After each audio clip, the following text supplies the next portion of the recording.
शीत दिन आसला माने आम ओडिया घरे विभिन्न प्रकार कांजी तैयारी हुए। आपण माने भी बहुत वेराइटी कांजी एबे जाई तैयारी सारी बेणी किंतु शीत दिन सरीबा आगरु ना ए उपाय रे दही कांजी बनेकी देखंतु एते सुपर टेस्टी लागे खाइया पई।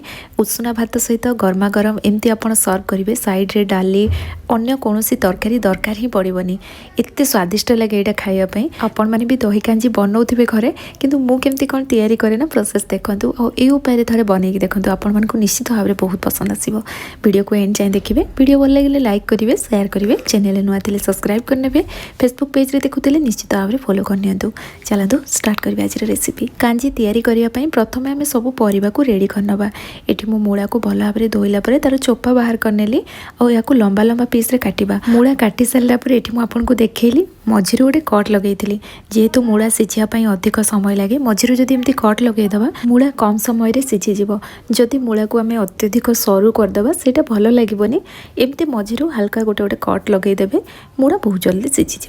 एबे आम बैगण को काटिदबा ता सहित बोईतालु कि कखारु को एमती लंबा लंबा पीस रे काटिबा। एठी मु दुईटा पियाज संडा नहीं ताकू एमती लंबा लंबा करके काटी नहीं। पियाज संडा पकेले ना बहुत बढ़िया लगे। ता सहित भेंडी जदि थी आप ऐड करेंगे। टमाटो को लंबा लंबा स्लाइस रे काटिदेली। एबे चलतु नेक्स्ट स्टेप जीवा। एठी मु गोटे मुठा अरुआ चाउल को बतुरे देइथिली। चाउल को टिके अधिक समय आम बतुरेबा। जेते भल से चाउल बतुरी थिबो एटा सेते बढ़िया से पूरा चिकन होइकी बाटी हबो। और दही कांजी रे चाउल पूरा चिकन होइकी बाटी हबाटा निहाती जरूरी। तार टेक्सचर भी पूरा स्मूथ होइकी आसीबो ना सेति पई। तो एबे आमे याको भल भाबरे धोई ग्राइंडर जार रे ऐड कर दबा। एबे आमे इथरे रसुण ऐड करबा। मु गोटे रसुण छड़ेला पर जेति हेला ना मु इथरे ऐड कर देइथिली। ता सहित कंचा लंका देइ दबा। भुसुंगा पत्र मध्ये टिके अधिक दबा और ताको पूरा फाइन पेस्ट करके नहीं आसवा। प्रथम आपड़ ये अधिक पानी देवेनि नले एटा चिकन होइकी बिल्कुल भी बाटी हेबनी। एमती अल्प पानी दे ताको पेस्ट करने तापर आम आग को इधर पानी ऐड करवा। ये देखो चाउल बहुत बढ़िया से बाटी हो जाए। मो हाथ में आपको धरिकी देखा देखो ये पूरा फाइन पेस्ट हो जाए। पूरा एमती पेस्ट हवा निहाती दरकार। तो ये देखो आमर चाउलर पेस्ट रेडी हो गला। एबे चलतु नेक्स्ट स्टेप जीवा। एबे आम दही नहीं जावा। ये मु 5 बड़ चामच दही नहीं गली। दहीर मात्रा टिके अधिक रहिबो।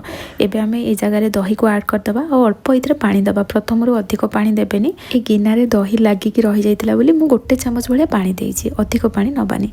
एमती गोटे व्हिस्कर नहीं जावा कि चामच रे ताको भल भाव में फेंटिकी मिसेइबा। दही को भल से फेंटिकी मिसेइबे एटा निहाती जरूरी। यार टेक्सचरटा जेमती क्रीमी क्रीमी टाइप रही जिवो। बस से भले हमको दहीटा दरकार। और ये देखि पारथुबे दहीटा बहुत बढ़िया से मिसी जाइछि। एबे हम एथिरे चाउलर पेस्ट ऐड करनबा। और ये ग्राइंडर जार रे अल्प पानी दे एथिरे ऐड करदबा और याको पुणी आम भल भाव में मिक्स करनबा। दही चाउल सब बढ़िया से मिसई दबा। जदि आप दही को एमती फेंटिकी मिसेया चाहूना ताले ग्राइंडर जार रे दही देदेवे। पल्स मोड रे जस्ट गोटे थर ही ग्राइंडिंग करदेवे। हेले इटा पूरा क्रीमी क्रीमी टेक्सचर हो जिवो। एते फेंटिबा को भी पड़िबनी। एबे आम एथिरे पानी देदबा। ये मु 1.5 ग्लास पानी देली किंतु आग को आम पुणी पानी यूज करवा। ये दही चाउल बटा आम सब जिनस बहुत बढ़िया से मिक्स हो गला। तो ये चलतु नेक्स्ट स्टेप जीवा। मु सेपटे कड़े गरम करनी। एथरे ऐड करवा सोरिष तेल। तेलर मात्रा प्रथम अधिक रखिबानी। ये अधिक तेल हो जाइतिला बोली मु बाहर करदेली। एमती अल्प तेल रे परिबा को आम कि समय भाजीदेवा। साधारणतः आपण कांजी तैयारी कला बेले परिबा को एमती भाजिकी तैयारी करनथिबे। ताको सिझेकी तैयारी करथिबे। एमती थरे भाजिकी बनातु। परिवार जो कंचा स्मेलटा रुहेनी और कांजी भी खाया पे बहुत बढ़िया लगे। हाई फ्लेम रे गोटे मिनिट सब परिबा भाजिला परे मु गैस रो फ्लेम लो टू मीडियम करदेली। एथिरे स्वाद अनुसार लुण देदबा। याकू मिक्स करी कभर करी करी आउ किस समय याकू कुक करबा। जेमती परिबा 60% पाखापाखि कुक हो जाए। एबे हम एथिरे हळदी गुंड लंका गुंड ऐड करदबा। टमाटो पियाज संडा को मध्य एथिरे ऐड करनथिले ताको एथिरे पकेइदबा और सब जिनस को भल भाव में मिक्स करनबा। ये सब जिनस पकेइला परे याकू आमे गोटे मिनिट पाखापाखि भाजीदबा। तापर एथिरे आमे पानी देदबा। और कांजी रे ना परिबा ओभर कुक हो गले बिल्कुल भी भल लागेनी। सेति पई याकू आमे अधिक सिझेबानी। परिबा सिझी जाइथिबो किंतु गोटा गोटा हेकी रहिथिबो हेले खाइबा पई बहुत बढ़िया लगे। एबे आमे एथिरे दही चाउल जो मिक्स करके रखथिले एथिरे पकेइदबा और सब जिनस को भल भाव में गोळेइदबा। एबे गैस रो फ्लेम हाई करी याकू फुटिया पई छाड़दबा। जेहेतु एथिरे आमे चाउल बटा ऐड करचंती सेति पई याकू मझिरे मझिरे चलौथिबे। एमती ताकू छाड़ी देबेनी नहले एटा तळु लागि जिवो। याकू किस समय फुटेइला परे एठी देखंतु कांजी बहळिया हे गलानी। सेति पई मु आ गोटे ग्लास एथिरे पानी देली। कांजी ठंडा हला परे बहळिया हे जिवो। सेति पई प्रथम रु तोडी पानी रखिथिबे। और एठी देखंतु याकू हाई फ्लेम रे एमती फुटेइला परे किस समय ना मु लो फ्लेम करके आउ 5 मिनिट छाड़देली जमती सब परिबा हमर बहुत बढ़िया से सिझी जीव। एठी मु कभर लगे नथिली जदि आपनको लागुची जे परिबा सिझी नाही बोली ताले एठरे कभर लगे के याको आपण सिझाई परिबे। एठी मु 5 मिनिट याको फुटेइला परे मु आपनको देखौची देखंतु एटा पूरा बहळिया हे जाईची पूर्व अपेक्षा पानीटा भी कमी जाइए आ परिबा भी बहुत बढ़िया से सिझी जाइए। परिबा को आम ओभर कुक करबानी मु आपनको प्रथम भी कही परिबा सिझी जाइए। एबे चलतु आम छुंक देदेबा से अन्यपट गैस चूल्हे मु तड़का पैन को गरम कर देइतिली।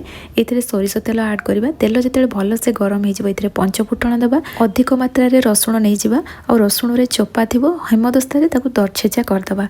एथिरे रसुण ऐड कर देबा। सुखिला लंका भुर्सना पत्र दे याको आम किछ समय भाजी देबा। तापरे एथिरे छुंक देदेबा। छुंक देला परे एठी कभर लगे देबा। कभर लगे 1 मिनिट एमती लो फ्लेम रे छाड़ देबा जा फଳରେ छुंकर फ्लेवर कांजी रे बहुत बढ़िया से पळै आसीबो। एठी देखंतु हमर दही कांजी रेडी हे गला। बहुत बढ़िया फ्लेवर आसुला बहुत बढ़िया टेस्ट लगे। गरमा गरम उष्णा भात सहित गरमा गरम एमती दही कांजी खाइबा को बहुत बढ़िया टेस्ट लगे। आपण मन को केमती लगे मते निश्चित भाव कमेंट सेक्शन रे जणैबे। जदि आजिर दही कांजी आपण मन को पसंद आस्तिबो निश्चय वीडियो को लाइक करके जिवे। पुणी आसीबी नुआ रेसिपी नेकी सेति पर्यंत रहुची। धन्यवाद।